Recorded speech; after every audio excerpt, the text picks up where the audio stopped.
Back-to-back na kalampusan ang naangkon ni ining binata gikan sa Davao City. Siya si Lance Nathan Lim ang nag-top 1 sa February 2022 Master Plumber Licensure Examination ug siya usab ang nag-top 2 sa January 2022 Architecture Licensure Examination. Tinguha niya nga makasud sa top 10 sa maong duha ka licensure exam aron mahatagan og dungog ang mga bisdak. Karong buntaga, ato siyang makauban og tan-awon ang iyang istorya sa kalampusan dinhilang sa GMA Regional TV Live. Top-notcher sa duha ka mga licensure examinations mga kapuso, Master Plumber ug sa Architecture. Unsay sikreto makauban nato gikan sa Davao City, Lance Nathan Lim. Mayong buntag, Sir Lance. Welcome sa GMA Regional TV Live. Salamat, sir, for granting this interview. Pwede kang mag-greet sa atong mga viewers karong buntaga. Hi, mayang buntag sa tanan. Daghang salamat, Sir Lance, for joining us. First up, congratulations. Double victory ni Sir Da. February 2022, Master Plumber Licensure Examination ug top 1 and top 2 sa January 2022 Architecture Licensure Examination. Kumusta, Sir Lance? Ning sink in na ba sa imuha kining imong kalampusan?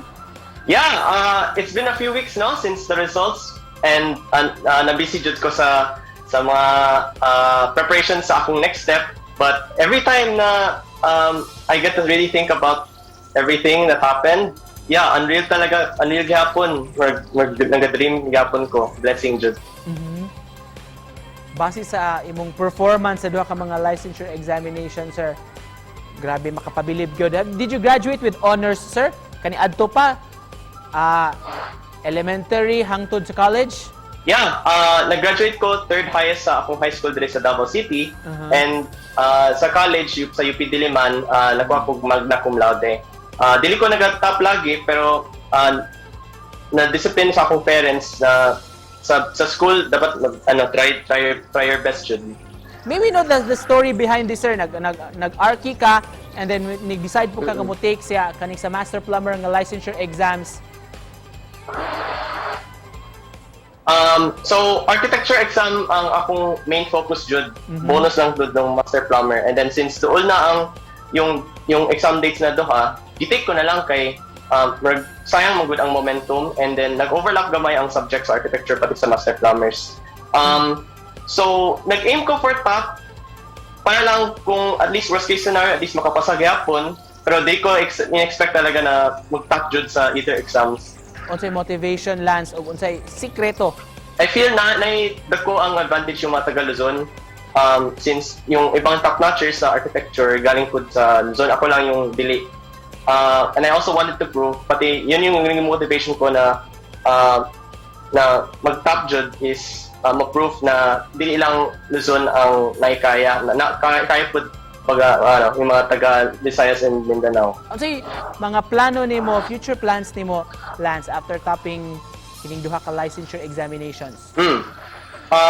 So feeling ko karon, since galing ako sa few exam for a few months of study, I feel na kailangan pa ko mag-catch up sa practical experience, practical knowledge. So magamit na dyan na akong license. So matest na ako akong na-learn through board exams sa actual practice na. Dili pa kayo ko sure sa plans after that, but whatever it is, I want to keep growing, I want to keep learning. And to close this, Sir Lance, atong conversation ro buntaga, insahin nimo sa atong mga kapuso nga nagtan-aw karon.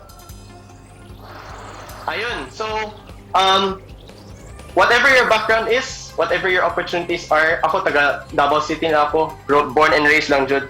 Don't let your opportunities and insecurities limit you. Ordinary person lang ako, and wala sa akong control yung saan ako nag-grow up, saan ako nag-school, yung mga tao na na-meet ko, sa classmates, mga teachers ko, pati yung mga challenges na na-face ko. Everyone has their own background Pero whatever you're going through, whatever your opportunities, as long as hungry jud ka na mag-grow and mag-learn lagi, and you do your best, and you always dedicate whatever you're doing to God, especially yung mga things na wala sa imong control, wala jud kay regrets. Wala jud kay regrets sa imong life. Whatever you do, pati sa exam, pati sa schools, pati sa work, just do your best to your opportunities, and the results, you'll always be happy with it. Thank you so much for joining us this morning ug congratulations kanimo Lance Nathan Lim. Daghang salamat, sir. Daghang salamat po. More power to Visayas and Mindanao. Let's go. Thank you, sir.